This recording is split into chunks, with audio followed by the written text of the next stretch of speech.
يعني أنا برا، هذا موقف السيارة. أدخل من هنا. هذه الغرفة الخارجية. شوفوا الجكات شو مركبينها ما شاء الله. هنا موزع، ثم بعدين يدخلك على المجلس الخارجي. وهنا دورة المياه، هنا المغاسل. هذه موقف السيارة. هذا حطيناه غاز، دبة الغاز. يجي الواحد يحط هنا دبة الغاز ويسكرها بالغطاء بعدين. حلو. بنوصلها غاز من المطبخ هناك، فخلاص عشان ما يقدر يشيل الغاز ويودي ومدري شلون ويطلع الغاز شكله غبي، فبيصير جوا تحت الأرض الغاز أنا أتكلم عن غاز دبة الغاز البرتقالية اللي لونها زي كذا. ممتاز. هذه طاولة الطعام.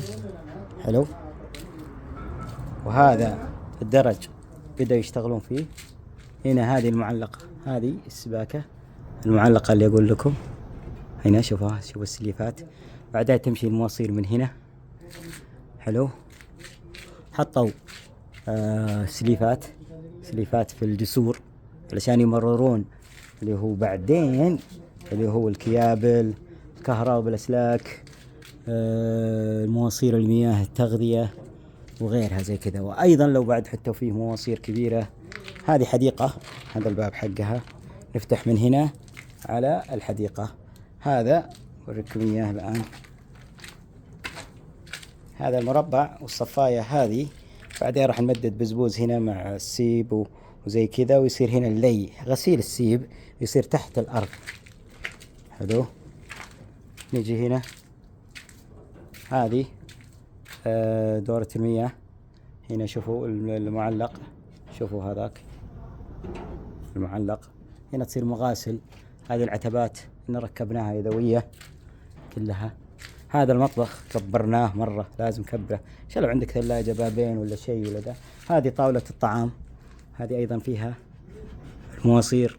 السباكة المعلقة حاليا حلوها، اللي يقول فيها مشاكل الصوت وما الصوت والموية وتسمع صوتها. لا خلاص الحمد لله حلوها، في مواسير زرقاء، لكن ادفع. هذا المطبخ زين. وما أقدر أكمل عاد. من هناك الشغالة وغرفتها، يعني الشغالة تطلع من المطبخ من هنا على مستودعها تغسل الملابس على غرفتها اللي هناك وتنام وترجع وزي كذا. في بعضهم يحطها في السطح اللي فوق، في بعضهم يحطها في اللي تحت. كذا خلصنا. فوق أعتقد إني مصور لكم. خلصنا هذا الحديد، وصلى الله وبارك.